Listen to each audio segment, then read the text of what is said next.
বিভিন্ন প্রশ্নের বীজ এবং হাসপাতাল অনুষ্ঠানে সম্মানিত সভাপতি জিয়া রহমান ফাউন্ডেশনের নির্বাহী কমিটির সদস্য যারা প্রধানমন্ত্রী হিসেবে আমাদের মাঝে উপস্থিত আছেন জিয়া পরিবারের অত্যন্ত বিশ্বস্ত জিয়া রহমান ফাউন্ডেশনের নির্বাহী পরিচালক বাংলাদেশ জাতীয়তাবাদী দল বিএনপি কেন্দ্রীয় নির্বাহী কমিটির চেয়ারপারসনের উপদেষ্টা মণ্ডলীর সদস্য রাজপথের পরিচিত সৈনিক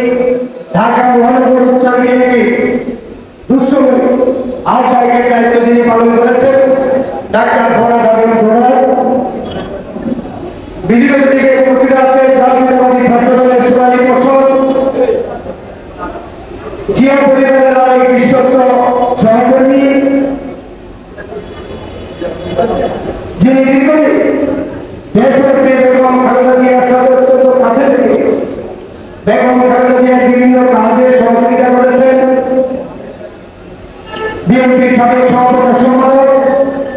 বিএনপির সাবেক সভাপতি সম্পাদক কেন্দ্রীয় নির্বাহী কমিটি এবং বর্তমানে বাংলাদেশ জাতীয়তাবাদী দল বিএনপি কেন্দ্রীয় নির্বাহী কমিটি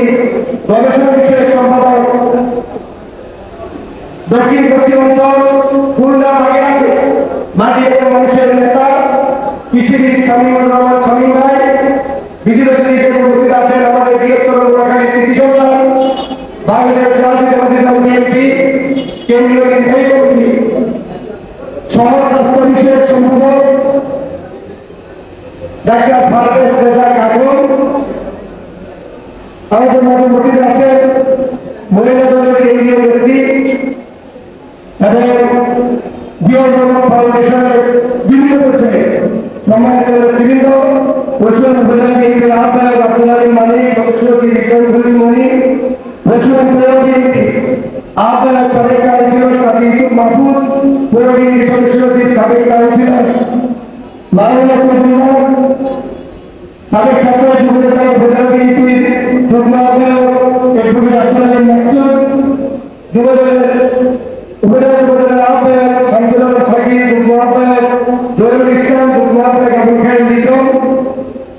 উপজেলা ছাত্র দলের আহ্বায়ক আতা হোসেন পাপুল উপজেলা ছাত্র দলের সদস্য সচিব কামরুল চৌধুরী বাবু ছাত্র সংগঠনের সদস্য সচিব সাবেক ছাত্র নেতা তারেক হোসেন উপজেলা ছাত্র দলের যুগ্ম আহ্বায়ক শামীমুল্লাহ সুমন পশ্চিম পৌর যুবদলের আহ্বায়ক মোহাম্মদ মুস্তফা কামাল সদস্য সচিব মিসবাহ মুস্তফা রনি সিনিয়র যুগ্ম আহ্বায়ক ইসলামুল্লাহ রনি যুগ্ম আহ্বায়ক প্রমোদ চৌধুরী সহ ছাত্রদল যুবদলের নেতৃবৃন্দ এবং আজকে সুবর্ণপুরী যারা আছেন সুবিধাপুরী এবং সম্মানিত সাংবাদিকবৃন্দ মাননীয়রা আসসালামু আলাইকুম ওয়া রাহমাতুল্লাহ। শুধুমাত্র প্রাকৃতিক দুর্যোগ নয়, এই বন্যা হচ্ছে রাজনৈতিক বন্যা। আমাদের উচিত আমাদের পার্শ্ববর্তী দেশ সম্পূর্ণ রাজনৈতিক উদ্দেশ্যে এবং প্রতিহিংসা করার হয়। আপনি এখান থেকে মাত্র 3 কিলোমিটার দূরে গেলে বিশেষ করে এখানে অতিথিবৃন্দ এবং সাংবাদিকবৃন্দ যারা আছে তারা আপনি দেখতে পাবেন 3-4টি জায়গা প্রায় 2-3 কিলোমিটার জায়গা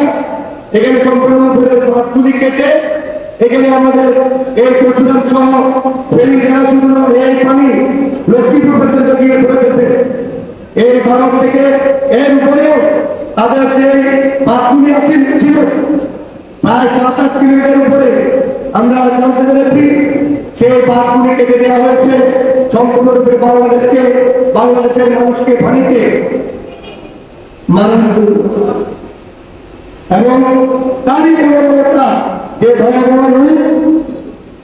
গত 1.5 মাস আগে থেকে এই বাংলাদেশের মানুষ প্রত্যক্ষ করেছে দেশের বেগম খালেদা জিয়া বিএনপির ভারপ্রাপ্ত চেয়ারম্যান তারেক রহমান এবং আমাদের এই এলাকার যিনি সাংগঠনিক দায়িত্বে আছেন এর সাংগঠনিক সমন্বয়ক ঢাকা মহানগর বিএনপির দক্ষিণের আহ্বায়ক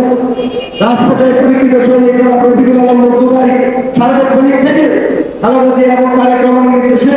বিএনপির সর্বস্তরের নেতা কর্মীরা বামপন্থী মানুষের জন্য কাজ করে যাচ্ছে।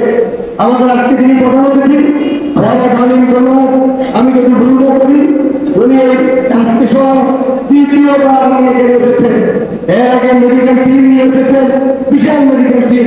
70-80 জন ডাক্তার ছিল সেখানে। তার আগে ভয়াবহ বন্যার মধ্যে উনি ধাক্কা গেলে এসে মানুষের পাশে দাঁড়িয়েছেন বেগম খালেদা জিয়া এবং তারেক রহমানের নির্দেশে। আজকেও তিনি এসেছেন কৃষকদের পাশে দাঁড়ানোর জন্য,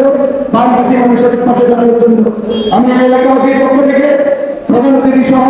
জিয়া রহমানের ফাউন্ডেশনের যারা এসেছেন তাদের সকলকে আন্তরিক ধন্যবাদ এবং কৃতজ্ঞতা জানিয়ে আজকে যারা এখানে এসেছেন সকলে মিলে আমরা চেষ্টা করব যে আমরা স্বাভাবিক অবস্থায় ফিরে যাওয়া যদিও অনেক কঠিন। মানুষের বাড়িঘর নষ্ট হয়েছে, ফসল নষ্ট হয়েছে, রাস্তাঘাট নষ্ট হয়েছে, ব্যাপকভাবে মানুষ ক্ষতিগ্রস্ত হয়েছে। এই ক্ষতি কাটিয়ে আমরা আবার সকলে মিলে স্বাভাবিক জীবনে ফিরে আসবো